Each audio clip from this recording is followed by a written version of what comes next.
विद्यार्थी मित्रों केम छो मजा में। આપણે પહેલા 3 લેક્ચર જોયા। લાસ્ટ લેક્ચરમાં મેં તમને વાત કરી હતી કે હવે આપણે નેક્સ્ટ લેક્ચરમાં આવર્ત કોષ્ટક વિશે વાત કરીશું, જેને અંગ્રેજીમાં આપણે પિરિયોડિક ટેબલ કહીએ છીએ। ધોરણ 10માં તમે આ ભણી ગયા છો મિત્રો। આવર્ત કોષ્ટક જે છે એની આવશ્યકતા કેમ રહી, તો કે શરૂઆતમાં 1800ની સાલમાં માત્ર 31 તત્વો શોધાયા હતા। ત્યાર પછી 1865માં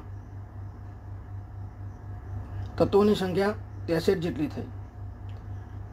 તત્વોની સંખ્યા વધતી ગઈ, જેને કારણે તત્વો અને તેમના અસંખ્ય સંયોજનના વ્યક્તિગત રાસાયણિક ગુણધર્મોનો અભ્યાસ અતિ મુશ્કેલ જણાયો હતો।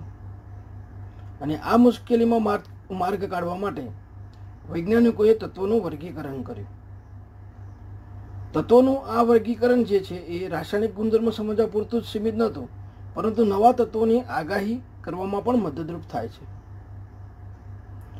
અત્યાર સુધીમાં આપણે જોઈએ તો કે 118 તત્વો શોધાઈ ગયા છે, જેમાં એવું કહેવાય છે કે 92 તત્વો કુદરતી રીતે મળી આવેલા તત્વો છે, બાકીના બધા માનવ સર્જિત તત્વો છે। અને એમાં બી આપણને ખબર છે કે આ 92થી વધારે તત્વો લગભગ એ ધાતુ તત્વો છે, અને 26 તત્વો જે છે અર્ધધાતુ અને અર્ધધાતુમાં આવે છે। હવે આ તત્વોના વર્ગીકરણ માટે આવર્ત કોષ્ટક જે છે એ ખૂબ જ મહત્વનું છે। હવે આપણને ખબર છે કે ભાઈ આ આવર્ત કોષ્ટકની રચના કરવામાં ઘણા બધા વૈજ્ઞાનિકોનો ફાળો છે।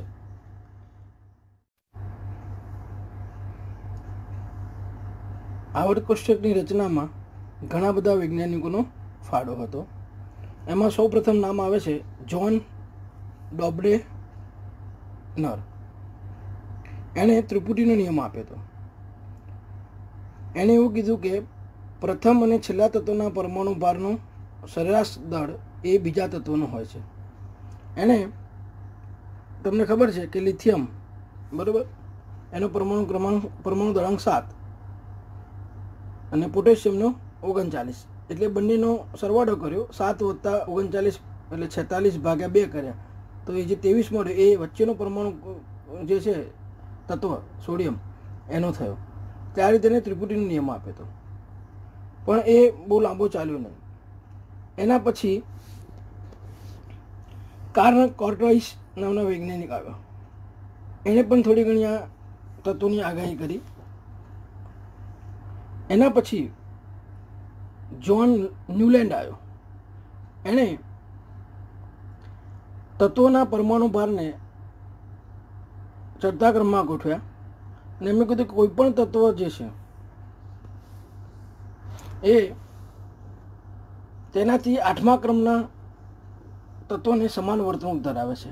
એટલે એણે સંગીતના જે 8 સુરો છે, સા રે ગ મ પ ધ ની સા, એ પદ્ધતિથી આ નિયમ આપ્યો કે કોઈ પણ તત્વ જે છે એ તેનાથી 8મા ક્રમના તત્વને સમાન વર્તણૂક ધરાવે છે। અને આ રીતે ન્યુલેન્ડે આ અષ્ટકનો નિયમ આપ્યો, અને કેલ્શિયમ સુધી સાચો પડ્યો। ત્યાર પછી રશિયન વૈજ્ઞાનિક દમિત્રી મેન્ડેલિફ અને જર્મન વૈજ્ઞાનિક લોથર મેયરે આ આવર્ત કોષ્ટકનો વિકાસ કરવામાં ફાળો આપ્યો, મહત્વનો ફાળો આપ્યો એમ। લોથર મેયર અને મેન્ડેલિફે બંને જોડે સાથે સાથે કામ કરતા હતા। મેન્ડેલિફ કરતાં પણ લોથર મેયરે સૌપ્રથમ આવર્ત કોષ્ટક બનાવી દીધું હતું, પરંતુ એને પ્રકાશિત ના કરી શક્યો। અને એના પહેલાં આ રશિયન વૈજ્ઞાનિક મેન્ડેલિફે એ આવર્ત કોષ્ટક બનાવી દીધું, અને એણે નિયમ આપ્યો કે તત્વોના ગુણધર્મો એટલે કે એના ભૌતિક અને રાસાયણિક ગુણધર્મો તેના પરમાણુ ભારના આવર્તનીય વિધેયો છે। એટલે આપણે આજે એવું કહીએ છીએ કે ભાઈ આ આવર્ત કોષ્ટકનું પિતા કોણ, તો કે મેન્ડેલિફ। પણ એના પહેલાં લોથર મેયરે આ બનાવી દીધું હતું, પણ એ પ્રકાશિત ના કરી શક્યો। એને કારણે અહીંયા આજે વાત કરીએ છીએ આપણે કે ભાઈ આવર્ત કોષ્ટક કોણે બનાવ્યું, તો કે મેન્ડેલિફે બનાવ્યું। અને એણે એવો નિયમ આપ્યો હતો કે ભાઈ તત્વોના ભૌતિક અને રાસાયણિક ગુણધર્મો એ પરમાણુ ભારના આવર્તનીય વિધેયો છે। અને એને અહીંયા જે આવર્ત કોષ્ટક આપણે જોઈએ છે એ જ રીતે એને આડી હરોળ જે દેખાય છે આપણને અંગાડી, બરાબર બરાબર, આ જે આડી હરોળ દેખાય છે આપણને 7, બરાબર, એને આવર્ત કીધા. અને આ ઊભા સ્તંભો જે દેખાય છે આપણને, બરાબર, એને સમૂહ કીધા. ત્યાર પછી હેનરી મોસ્લે પદાર્થ પર ઇલેક્ટ્રોનનો મારો કર્યો, એટલે જે એક્સરે કિરણો નીકળ્યા એની આવૃત્તિ વિરુદ્ધ એને પરમાણુ ક્રમાંકનો આલેખ દોર્યો અને પરમાણુ ભારનો પણ આલેખ દોર્યો. પણ એમાં આવૃત્તિ વિરુદ્ધ પરમાણુ ક્રમાંકનો આલેખ સીધી રેખા મળે. એટલે જે મેન્ડેલિફે જે આવર્તનો નિયમ આપ્યો હતો કે તત્વોના ગુણધર્મો તેના પરમાણુ ભારના આવર્તની વિધેય છે, એની જગ્યાએ નવો આધુનિક નિયમ મળ્યો કે તત્વોના ભૌતિક અને રાસાયણિક ગુણધર્મો એ એના પરમાણુ ક્રમાંકના આવર્તનીય વિધેય છે. આ લેટેસ્ટ આ આવર્તનો નિયમ છે. હવે અહીંયા આપણે આ જે આવર્ત કોષ્ટક જે છે એની મારે તમને ખાસ અહીંયા વાત કરવાની છે.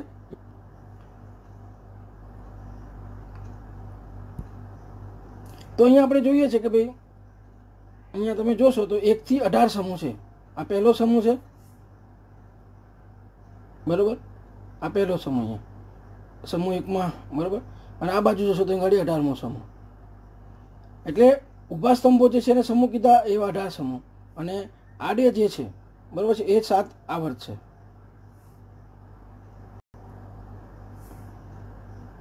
આ 7 શું છે? આવર્ત છે. તો અહીંયા આવર્ત કેટલા છે? 7, અને સમૂહ કેટલા છે? 18. હવે અહીંયા આપણે અહીંયા આવર્ત લખું છું. તો આ પહેલો આવર્ત જેમાં 2 તત્વો છે, બીજો આવર્ત જેમાં 8 તત્વો છે, ત્રીજો આવર્ત જેમાં 8 તત્વો છે, ચોથો આવર્ત જેમાં 18 તત્વો છે, પાંચમો આવર્ત જેમાં 18 તત્વો છે, છઠ્ઠો આવર્ત 32 તત્વો છે, અને સાતમો આવર્ત એમાં 32 તત્વો છે. એમ ટોટલ 118 તત્વો આ 8 આવર્તમાં ગોઠવાયેલા છે અને 18 સમૂહમાં ગોઠવાયેલા છે. હવે આપણે આ જે આવર્ત કોષ્ટકમાં જે 118 તત્વો જે છે એને આપણે યાદ રાખવાના છે. પણ અહીંયા તત્વોનું વર્ગીકરણ જે છે 4 વિભાગમાં કરેલું છે. 4 વિભાગમાં કર્યું છે. એટલે એમાં એસ વિભાગ જેમાં આપણે લઈએ તો પહેલો અને બીજો સમૂહ, પી વિભાગ જેમાં આપણે લઈએ તો 13 સમૂહથી લઈ અને 18 સમૂહ સુધીના તત્વો,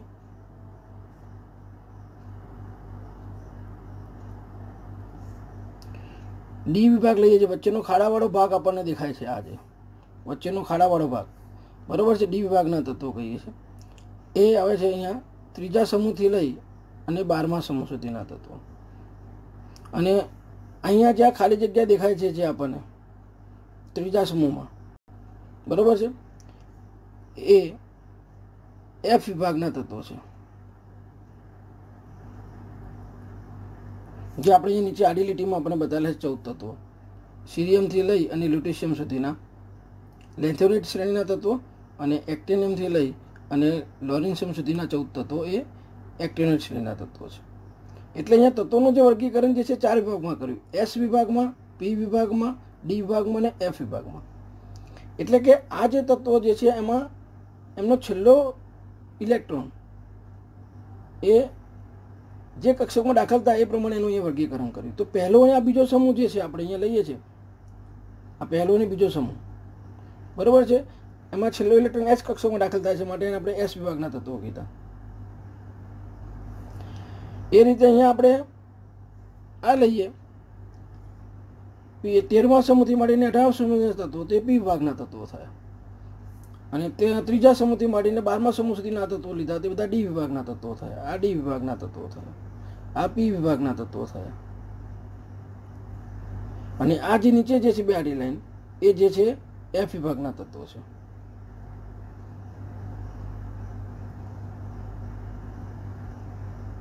એટલે આ રીતે અહીંયા 4 વિભાગમાં તત્વોનું વર્ગીકરણ કરવામાં આવ્યું છે. હવે આપણે બહુ સરળતાથી આપણે દરેક પરમાણુ ક્રમાંક પણ આમાંથી યાદ રાખી શકીએ. અહીંયા આપણે જોઈએ તો આપણને ખબર છે કે પહેલા આવર્તની વાત કરું તો એમાં 2 તત્વો છે, હાઇડ્રોજન અને હિલિયમ. એટલે એને આપણે લઘુ, અતિ લઘુ આવર્ત કહીશું.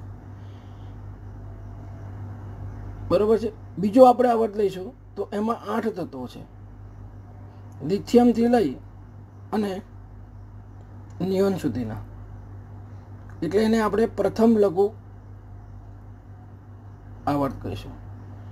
એના પછીનો છે એમાં પણ 8 તત્વો છે, એમાં સોડિયમથી લઈ અને આર્ગોન સુધીના 8 તત્વો, એ દ્વિતીય લઘુ આવર્ત છે. એના પછી પોટેશિયમથી લઈને ક્રિપ્ટોન સુધીના 18 તત્વો, પોટેશિયમથી લઈ અને ક્રિપ્ટોન સુધીના 18 તત્વો, જેને આપણે ગુરુ અથવા તો લાંબો અથવા દીર્ઘ વિભાગ કહીશું. પ્રથમ દીર્ઘ વિભાગ આવર્ત અથવા તો પ્રથમ લાંબો આવર્ત. એના પછી રૂબેડિયમથી લઈ અને ઝેનોન સુધીના બીજા 18 તત્વો, આરબી રૂબેડિયમથી લઈ અને ઝેનોન એક્સી સુધીના બીજા 18 તત્વો, એને આપણે દ્વિતીય લાંબો આવર્ત કહીશું. આપણે દ્વિતીય લાંબો આવર્ત. એના પછીના તમને ખબર છે સીઝિયમથી લઈ અને રેડોન સુધીના 32 તત્વો, સીઝિયમથી લઈ અને રેડોન સુધીના 32 તત્વોને આપણે અતિ લાંબો આવર્ત કહીશું. અને છેલ્લો આપણે લઈશું જે અત્યાર સુધી આમ તો અધૂરો ગણવામાં હતું પણ હવે પૂરો થઈ ગયો છે, એમાં પણ 32 તત્વો છે.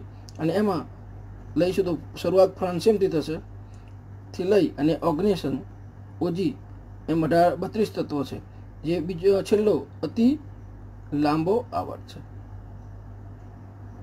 બરાબર. તો આ રીતે અહીંયા 7 આવર્તમાં આ તત્વોનું વર્ગીકરણ કર્યું છે. પહેલા આવર્તમાં 2 તત્વો, બીજા આવર્તમાં 8, ત્રીજામાં 8, ચોથામાં 18, પાંચમામાં 18, છઠ્ઠામાં 32 અને સાતમામાં 32, એમ ટોટલ 118 તત્વોને અહીંયા આ રીતે આવર્ત કોષ્ટકમાં વહેંચવામાં આવેલા છે.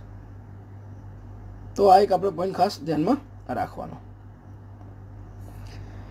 હવે આપણે અહીંયા બધા તત્વોના પરમાણુ ક્રમાંક યાદ રાખવા છે. બરાબર. તો આપણને માની લો કે હાઇડ્રોજનનો આપણને ખબર છે 1 છે. હવે પહેલા આવર્તમાં કેટલા તત્વો છે? 2. તો અહીંયા હાઇડ્રોજનનો 1 છે, એમાં 2 ઉમેરી દઈએ આપણે. બરાબર. અહીંયા હું જો બતાવું તમને કે હાઇડ્રોજનનો પરમાણુ ક્રમાંક 1 છે. હવે એમાં પહેલા આવર્તમાં 2 તત્વો છે એટલે 2 ઉમેરી દઈએ તો આપણે અહીંયા શું મળશે? 3 નંબરનું તત્વ લિથિયમ મળ્યું. હવે લિથિયમની અંદર આપણે 8 ઉમેરી દઈએ તો આપણને 11 નંબરનું તત્વ કયું મળશે? સોડિયમ. સોડિયમમાં આપણે બીજા 8 ઉમેરી દઈએ તેમાંથી આપણને 19 નંબરનું તત્વ કયું મળશે? પોટેશિયમ. પોટેશિયમમાં બીજા આપણે 18 ઉમેરી દઈએ તો આપણને અહીંયા 37 નંબરનું તત્વ કયું મળશે? રૂબેડિયમ. રૂબેડિયમની અંદર આપણે પાછા બીજા 18 ઉમેરી દઈએ. બરાબર. તો આપણને અહીંયા સીઝિયમ મળશે. બરાબર છે. 55 નંબરનું તત્વ સીઝિયમ. અને એમાં પછી પાછા બીજા આપણે 32 ઉમેરી દઈએ તો આપણને અહીંયા મળે ફ્રાન્સિયમ, 87 નંબરનું તત્વ. તો આ રીતે તમે દરેક સમૂહનો પરમાણુ ક્રમાંક પણ તમે યાદ રાખી શકો. એ રીતે તમને હું આ બાજુ બતાવું. ચલો, 18મો સમૂહ. બરાબર. તો એમાં હિલિયમનો પરમાણુ ક્રમાંક કેટલો છે? 2. હવે 2માં આપણે કેટલા ઉમેરવાના? 8 ઉમેરો તો આપણને 10 નંબરનું તત્વ મળે નિયોન. નિયોનમાં બીજા આપણે 8 ઉમેરીએ તો 18 નંબરનું તત્વ મળે આર્ગોન. આર્ગોનમાં બીજા આપણે 18 ઉમેરીએ તો 18 ને 18 36 નંબરનું તત્વ મળે ક્રિપ્ટોન. ક્રિપ્ટોનમાં આપણે બીજા 18 ઉમેરીએ તો 54 નંબરનું તત્વ મળે ઝેનોન. અને ઝેનોનમાં આપણે બીજા 32 ઉમેરીએ તો એમાંથી આપણને આગળ 86 નંબરનું તત્વ મળે રેડોન. અને રેડોનમાં આપણે બીજા 32 ઉમેરીએ તો 118 નંબરનું તત્વ મળે ઓજી આપણને ઓર્ગનેશન. તો આ રીતે આપણે દરેક સમૂહના જે તત્વો જે છે એના પરમાણુ ક્રમાંક આપણે યાદ રાખી શકીએ. હવે આપણે શરૂઆત તમે ડાબી બાજુથી કરી હોય કે જમણી બાજુથી કરી હોય. બરાબર. તો હવે તમે પછી અહીંયા જુઓ લિથિયમનું તમને પરમાણુ ક્રમાંક 3 મળી ગયો તો તમે હવે આ બાજુ જમણી બાજુ જાઓ તો બેરિલિયમ આવે 4, પછી આગળ જશો તો બોરોન આવે 5, કાર્બન આવે 6, નાઇટ્રોજન આવે 7, ઓક્સિજન આવે 8, ફ્લોરિન આવે 9, નિયોન આવે 10. તો આ રીતે તમને બધા જ તત્વોના અહીંયા પરમાણુ ક્રમાંક મળી જાય. એટલે આ જે ટ્રીક છે બરાબર આપણે અહીંયા ધ્યાનમાં રાખવાની, બરાબર. એટલે આવર્તની સંખ્યા જે હતી આપણે ખાસ રાખવાની 2, 8, 8, 18, 18, 32, 32, બરાબર. તો અહીંયા આપણે આ વાત કરી. હવે મિત્રો આ જે તત્વો જે છે બરાબર છે એને આપણે અહીંયા આગળ મેં વાત કરી એ પ્રમાણે 4 વિભાગમાં આપણે વેચા, બરાબર છે. પહેલો અને આ બીજો સમૂહ જે છે એને આપણે એસ વિભાગ કીધો હતો. ત્રીજાથી લઈને 12મા સમૂહ સુધીના તત્વોને આપણે ડી વિભાગના તત્વો કીધા. 13થી લઈને 18 સુધી સમૂહના તત્વોને આપણે પી વિભાગના તત્વો કીધા. અને અહીંયા ત્રીજા સમૂહમાં જે હતા બરાબર છે, જે આપણે નીચે આડી લીટીમાં આપણા બે આડી હરોળમાં આપેલા છે એ જે છે એફ વિભાગના તત્વો છે, બરાબર. તો હવે આપણે આગળ પણ જ્યારે પણ અભ્યાસ કરશું ત્યારે આપણે આગળ દરેક વિભાગના તત્વો જે છે બરાબર છે એનું અલગ અલગ આપણે પ્રકરણ આવશે. એસ વિભાગવાળું આવશે, પી વિભાગનું આવશે, ડી અને એફ વિભાગ જે આપણે 12મા ધોરણમાં આવશે. તો એટલા માટે અહીં આપણે આ દરેક તત્વો જે છે એનો આપણે થોડોક અભ્યાસ કરવો પડે. એટલે એમાં કયા વિભાગમાં કેટલા તત્વો અને એના નામ આપણને આવડવા જોઈએ, બરાબર છે. તો આપણે એના નામ કેવી રીતે યાદ રાખવા છે એના માટેની સરળ ટ્રીક આપણે અહીંયા જોવાની છે, બરાબર. તો અહીંયા સૌપ્રથમ હું અહીંયા પહેલો સમૂહની વાત કરું છું, બરાબર. એટલે આપણે અહીંયા લખીએ છીએ ગાડી hydrogen, lithium, sodium, potassium, rubidium, caesium અને ફ્રાન્સિયમ. તો એના માટે અહીં ગાડી આપણે વાક્ય યાદ રાખવાનું છે. આ બધા તત્વો યાદ રાખવા માટે હે લી ના કી રબ સે ફરિયાદ. હે એટલે હાઇડ્રોજન, લી એટલે લિથિયમ, ના એટલે એની એટલે સોડિયમ, કી એટલે કે, પોટેશિયમ, રબ એટલે આરબી, રૂબેડિયમ, સે એટલે સીએસ સીઝિયમ અને ફરિયાદ એફઆર એટલે ફ્રાન્સિયમ. તો આ રીતે આપણે આ એક ટ્રીકથી આ પ્રથમ સમૂહ જે છે એસ વિભાગમાં આપણે બરાબર છે એને આપણે આનું નામકરણ આપણે એટલે યાદ રાખી શકીએ છીએ, બરાબર. આ જે સમૂહ જે છે એને આપણે આલ્કલી ધાતુ તત્વો કહીએ છીએ. શું કહીએ છીએ? આલ્કલી ધાતુ તત્વો. આ બધા ધાતુ ગુણધર્મ ધરાવે છે, બરાબર. એના વિશે પછી ડીપમાં આપણે વાત કરીશું. તો હેલિનાકી રબસે ફરિયાદ, hydrogen, lithium, sodium, potassium, rubidium, caesium, francium. તો આપણે અહીંયા એક વાત કરી આ. એના પછી બીજો સમૂહ લઈએ છીએ તો beryllium, magnesium, calcium, strontium, barium અને રેડિયમ. હવે એને આપણે યાદ રાખવું હોય તો અહીંયા યાદ રાખવાનું બેટા માંગે કાર સ્કૂટર બાપ રોए. बेटा मांगे कार स्कूटर बाप रोए. बेरिलियम, मैंगनीज, कैल्शियम, स्ट्रोन्शियम, बेरियम અને રેડિયમ, બરાબર. તો આ રીતે આપણે આ બીજો સમૂહ આપણે યાદ રાખશું. તો આપણે અહીંયા એસ વિભાગના બે સમૂહની વાત કરી. હેલિનાકી રબસે ફરિયાદ, hydrogen, lithium, sodium, potassium, rubidium, caesium, francium અને બેટા માંગે કાર સ્કૂટર બાપ રોए. Beryllium, magnesium, calcium, strontium, barium અને રેડિયમ. એના પછી પી વિભાગની વાત કરીએ છીએ આપણે અહીંયા. પી વિભાગ જે છે બરાબર છે એની આપણે વાત કરીએ છીએ. તો એમાં પહેલો આપણે જોઈએ 18મો સમૂહ, બરાબર. તો એમાં અહીંયા 18મો સમૂહ જે છે આ એના પરથી હું આખી વાત કરું છું. તો हीना, नीना और करीना की जेरोक्स रवीना. हीना, नीना और करीना की जेरोक्स रवीना. એટલે हीना એટલે એચઈ હે ને, નીના માટે એની, ઓર એટલે એઆર, કરીના એટલે કેઆર, જેરોક્સ એટલે એક્સી અને આરએન એટલે રવીના એટલે આરએન. તો અહીંયા આપણે આ રીતે helium, neon, argon, krypton, xenon અને રેડોન એના નામ આપણે યાદ રાખી શકીએ. એના પછી લઈએ છીએ 18મો સમૂહ, પછી 17મો સમૂહ. એના પછી આવે છે 17મો સમૂહ. હવે 18મા સમૂહની મેં તમને વાત કરી હતી, બધા ઉમદા વાયુ તત્વો છે, કારણ કે એની બાહ્યતમ કક્ષામાં હિલિયમમાં 2 છે, એ ડુપ્લેટ છે. બાકીના તત્વો લઈએ તેમાં 8 ઇલેક્ટ્રોન છે, બરાબર. એટલે એ સ્ટેબલ ઇલેક્ટ્રોન ધરાવે છે, કે ઇલેક્ટ્રોન ગુમાવતા બી નથી કે મેળવતા નથી, એટલે રાસાયણિક રીતે કેવા છે? નિષ્ક્રિય છે. માટે આ જે 18મા સમૂહના તત્વો જે છે એને આપણે ઉમદા વાયુ તત્વો અથવા અક્રિય વાયુ તત્વો અથવા નિષ્ક્રિય વાયુ તત્વો કહીએ છીએ. હવે આપણે વાત કરીએ છીએ આગળ સમૂહ 17, જેનું નામ છે હેલોજન સમૂહના તત્વો. હેલોજન, ક્ષાર ઉપજાવતું, જેને ગ્રીક ભાષામાં હેલોજન કહે છે, એટલે હેલોજન. શું નામ છે એનું? હેલોજન.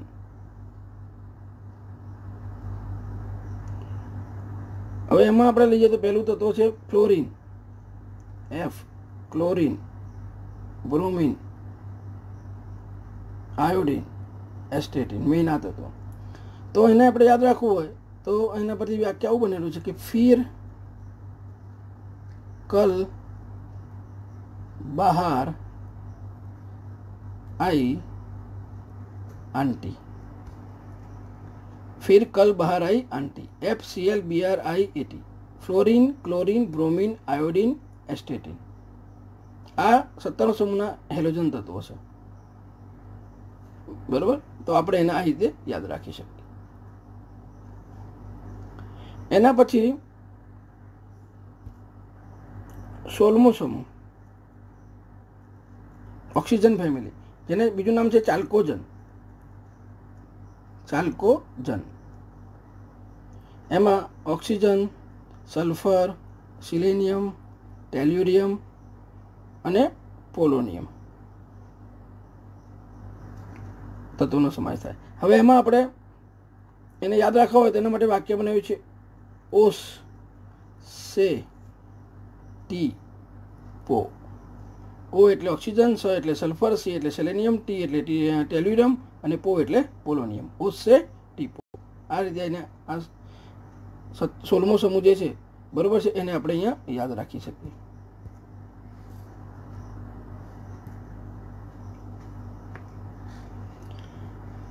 એના પછી 15મો સમૂહ આપણે લઈએ છીએ,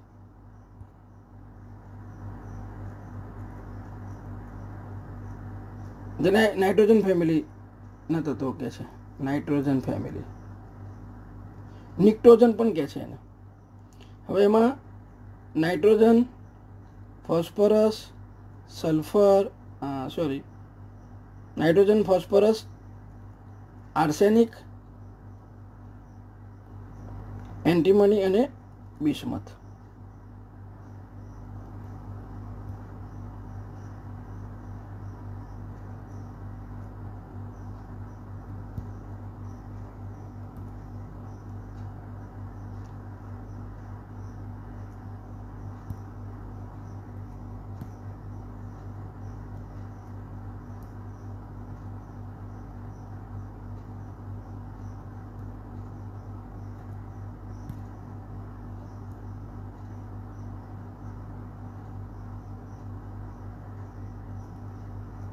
તો અહીંયા 15મો સમૂહ જે છે નાઇટ્રોજન સમૂહ કહેવામાં આવે છે, જેનું બીજું નામ છે નિક્ટોજન. નાઇટ્રોજન, ફોસ્ફરસ, આર્સેનિક, એન્ટીમની અને બિસ્મથ. તો એના માટે આપણે યાદ રાખવાનું ના પા સ સબ બિંદાસ. નાપાસ સબબિંદાસ. ના એટલે નાઇટ્રોજન, પ એટલે ફોસ્ફરસ, પી એટલે અને સ એટલે એસ એટલે આર્સેનિક, સબ એટલે એસબી, એન્ટીમની, બીઆઈ બિંદાસ એટલે બીઆઈ. તો નાપાસ સબ બિંદાસ, nitrogen, phosphorus, arsenic, antimony, bismuth. આ 15મા સમૂહના તત્વોની વાત થઈ. એના પછી 14મો આપણે સમૂહ લઈએ,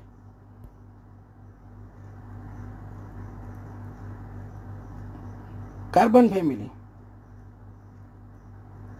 કાર્બન ફેમિલી, તેમાં કાર્બન, સિલિકોન, જર્મેનિયમ, ટીન અને લેડ. તો એના માટે યાદ રાખવાનું કાશી ગયે સંત પ્રભુ. કાશી ગયે સંત પ્રભુ. કા એટલે કાર્બન, સી એટલે સિલિકોન, ગયે એટલે જીઈ જર્મેનિયમ સંત એટલે SN એટલે ટીન અને પ્રભુ એટલે PB એટલે લેડ. કાશી ગયે સંત પ્રભુ. આ 14મો સમૂહ, બરાબર, કાર્બન ફેમિલી. એના પછી 13મો સમૂહ લઈએ.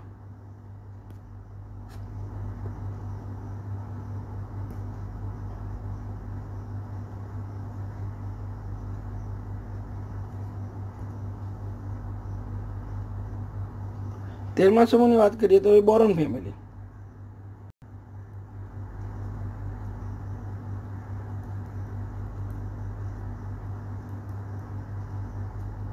એમાં બોરોન, એલ્યુમિનિયમ, ગેલિયમ, ઇન્ડિયમ અને થેલિયમ.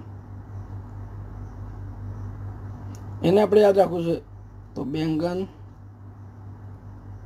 આલુ, ગાજર ઇન થેલી. બેંગન, આલુ, ગાજર ઇન થેલી. બોરોન, એલ્યુમિનિયમ, ગેલિયમ, ઇન્ડિયમ અને થેલિયમ.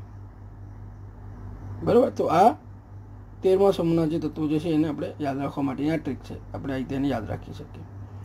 2-3 વખત તમે ટ્રાય કરશો એટલે તમને યાદ રહી જશે. બરાબર. તો આ એક અહીંયા આપણે એક વાત આ કરી.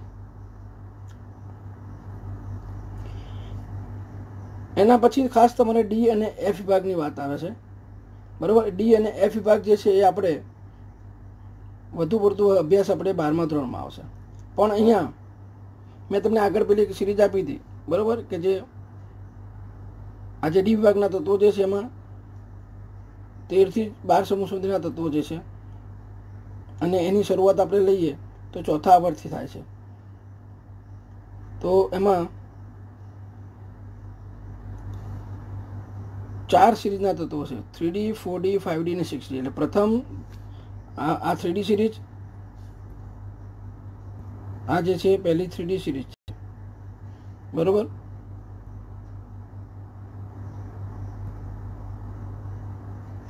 આ 3D સિરીઝ છે. બીજી 4D સિરીઝ, 5D અને આ 6D. એટલે ડી વિભાગના તત્વો છે આ 4 સિરીઝમાં વહેંચાયેલા છે, બરોબર. એટલે એમાં તમે જોશો તો 21 થી 30 સુધીના તત્વો 3D શ્રેણીના તત્વો, 3D સિરીઝ. પછી 39 થી 48 4D. પછી 57, પછી એમાં ગેપ છે. અને પછી 72 થી લઈ અને 80 સુધીના તત્વો જે છે 5D સિરીઝના તત્વો છે. પછી એક્ટેનિયમ અને પછી બાકીના અહીંયા 103 નંબરના તત્વો સુધી ગેપ છે. પછી 104 થી લઈ અને કેપ્નિસિયમ 112 એમ 10. દરેક સિરીઝમાં 10 તત્વોની આ સિરીઝ છે. એને આપણે અલગથી આપણે અભ્યાસ કરીશું, બરાબર.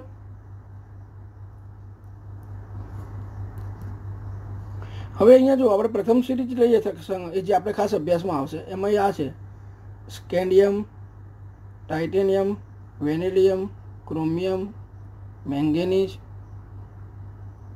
આયર્ન, કોબાલ્ટ, નિકલ, કોપર અને ઝિંક. તેના માટે આપણે યાદ કીધું પહેલા અક્ષર પરથી સ્કે, ટી, વેક, ક્રો, મે, આ, કો, ની, કોપ, ઝિંક. આ રીતે આખી આપણા સિરીઝ યાદ રાખી શકીએ, બરોબર.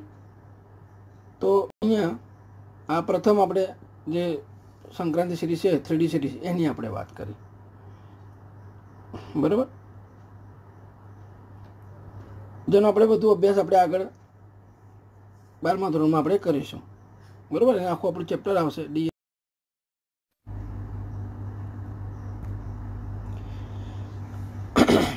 હવે મિત્રો આપણે તત્વોનું 4 વિભાગમાં વર્ગીકરણ કર્યું. પહેલો અને બીજો વિભાગ જે છે એસ વિભાગ, 13માંથી 18મા સમૂહ સુધીના તત્વો જે છે એ પી વિભાગના તત્વો. આ જે આડવાળો ભાગ જે છે આ ડી વિભાગના તત્વો. અને આ જે બે આડી હરોળ જે છે એને આપણે એફ વિભાગના તત્વો કીધા, જેમાં 2 સિરીઝ છે. એક સિરીઝ છે લેન્થેનોઇડ, જેમાં LA આમ ભલે ડી વિભાગનું તત્વ છે પણ એમાં ઘણા ગુણધર્મો લેન્થેનોઇડને મળતા આવે છે, એટલે લેન્થેનોઇડથી લઈ એટલે કે સીરિયમથી લઈ અને લ્યુટેશિયમ સુધીના 14 તત્વોની સિરીઝ. એ રીતે બીજી સિરીઝ છે એક્ટેનોઇડ, જેમાં એક્ટેનોઇડ અને પછી થોરિયમથી લઈ અને લોરેન્શિયમ સુધીના 14 તત્વોની સિરીઝ, જેને આપણે એક્ટેનોઇડ સિરીઝ કહીએ છીએ. આપણે વાત કરી ગયા હતા. હવે આખા આપણે આવર્ત કોષ્ટકમાં જોઈએ તો એસ વિભાગ, ડી વિભાગ અને આ એફ વિભાગ ના તત્વો ધાતુ તત્વો તરીકે છે.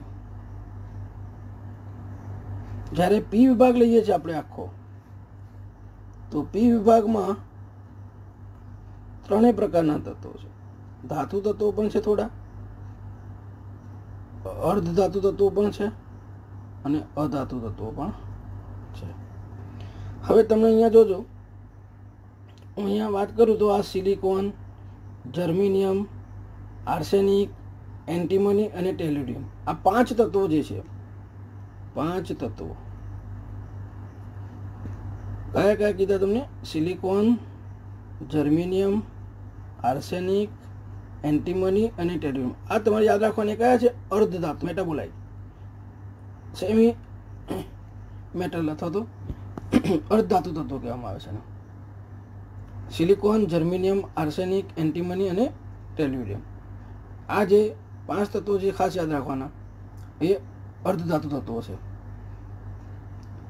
એ પછી આપણે અહીંયા જોઈએ તો અહીંયા નાઇટ્રોજન, ઓક્સિજન, ફ્લોરિન, ક્લોરિન અને આ બધા નિષ્ક્રિય વાયુ તત્વો, એ બધા વાયુ તત્વો છે. જ્યારે અહીંયા આપણે કાર્બન લઈએ, ફોસ્ફરસ, સલ્ફર, સિલેનિયમ, બરાબર, બ્રોમિન, આયોડિન, બધા અધાતુ તત્વો છે. એમાં બ્રોમિન પોતે કેવો છે? પ્રવાહી છે. બાકીના બધા આમાં ઘન સ્વરૂપે છે. એક સિઝિયમ અને ગેલિયમ જે છે ધાતુ કે જે નીચું ગલનબિંદુ ધરાવે છે. પારો જે છે એ ધાતુ હોવા છતાં પણ પ્રવાહી સ્વરૂપે હોય છે.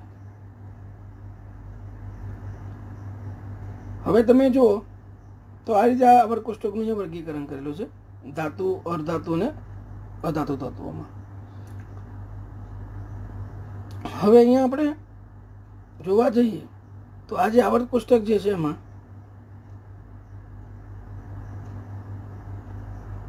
એના આવર્તીય ગુણધર્મોની વાત કરવા જઈએ તો તમે અહીંયા જોશો સમૂહ પ્રમાણે આપણે જોવા જઈએ ગ્રુપમાં. આ ખાલી આપણે ભણવામાં પાછળ આવવાનું છે પણ અહીંયા થોડું તમને સમજાવું છું. તો અહીંયા આપણે સમૂહમાં લઈએ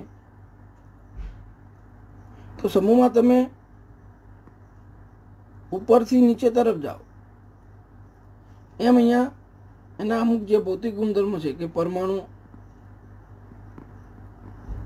પરમાણુય ત્રિજ્યા,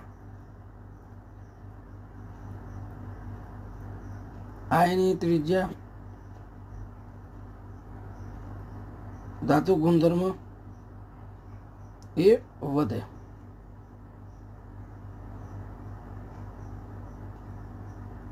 જ્યારે આયનીકરણ એન્થાલ્પી,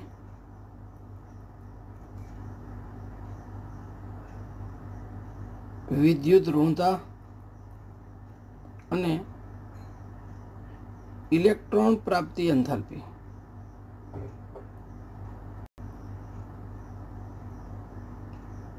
ઘટે. એ જ વસ્તુમાં આપણે આવર્તમાં ડાબીથી જમણી તરફ જઈએ એમ આ જે 3 ગુણધર્મો હતા પરમાણુ ત્રિજ્યા, આયનિક ત્રિજ્યા અને ધાતુ ગુણધર્મ એ ઘટે. જ્યારે આયનીકરણ એન્થાલ્પી, વિદ્યુત ઋણતા અને ઇલેક્ટ્રોન પ્રાપ્ત એન્થાલ્પીનું મૂલ્ય વધે. એટલે આવર્તમાં ડાબીથી જમણી તરફ જઈએ એમ પરમાણુ ત્રિજ્યા, આયનીય ત્રિજ્યા અને ધાતુ ગુણ ઘટે. જ્યારે